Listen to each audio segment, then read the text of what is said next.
wiwitane andherek sang peke priya bagus kang ngulah budaya. Aduh, lagi mau sendale lali saiki amplope lali nggih, Pak nggih. Mboten. Aja dikandhake wong aku ora wani ngandhake kok. Mboten napa-napa. Jokne wau transfer mawon. Ya Allah ya jeneng aku tahu tekan ngomah biyen ya tahu ngene iki. Ini kan seperti ngoni padahal ya. Wes akeh tunggale ngene iki. Santai ya, Dik. Sowan menyang kutha gedhe.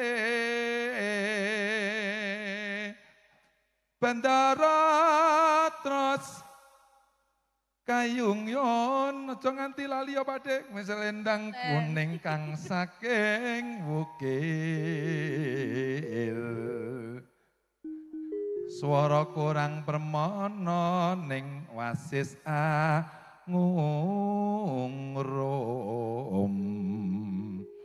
Angungrum marang Bandara Dyah Sulistya. Bijer ngincangake alis terus tresno sesidemang.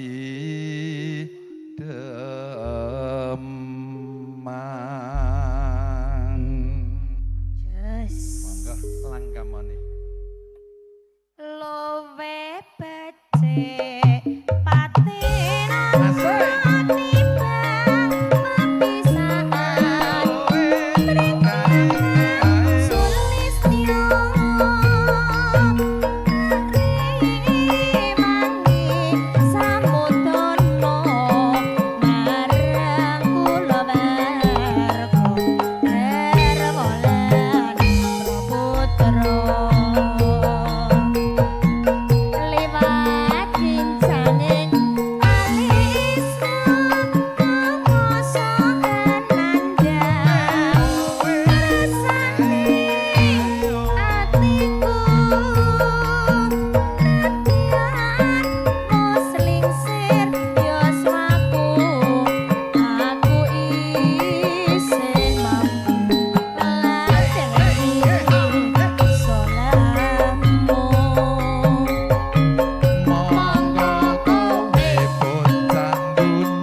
Kowe saka Mbah Tino disangoni 150 pine kowe golek dhewe.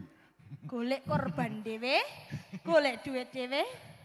Ya iki ibaratnya ngene wae ora usah dadak angel-angel, ibaratnya aja menghambur-hamburkan uang, prinsip dalam hati nek menehi penyanyi kuwi sedekah ngono lho. Ibaratnya nek ngetoke duit kae kotak amale ngono lho. Ngono wae. Ayo masuk, Dik. Urip ana. Ya.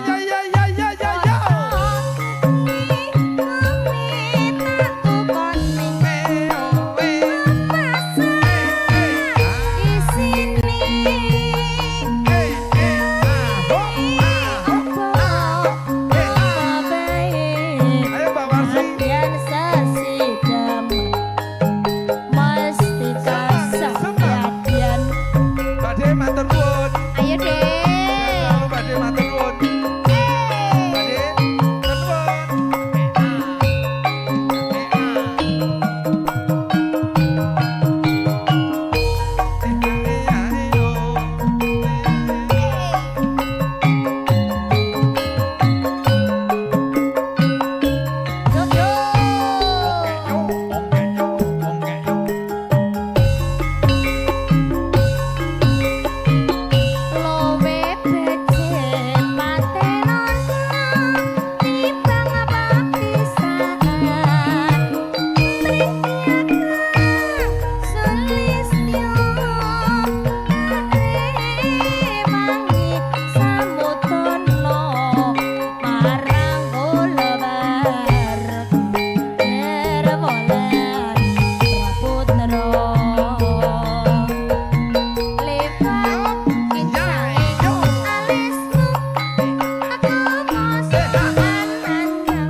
Anggere meneng kabeh nyang kuping mak plong.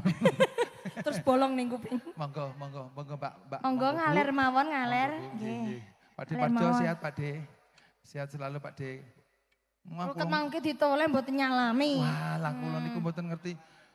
Lah, mboten sah. Kula nyawen noleh cerepake. Lah nggih. Nggih. Iki tunggalane mbahku, Mbah Wahyudi. Oh nggih, Mbah saestu. Parjo. Heeh. Iki tunggal mbahku ya berarti yo an. Nah, niku putrane Mbah Wahyudi nek kae Kang Dir. Iya Mbak ya. Kang Sudir kae garwane. Nggih, sehat ya, Kang? Sehat panjang yuswa iki, Kang. Pokoknya ketemu dalam suasana baik. Alhamdulillah. Kecakan Pak E.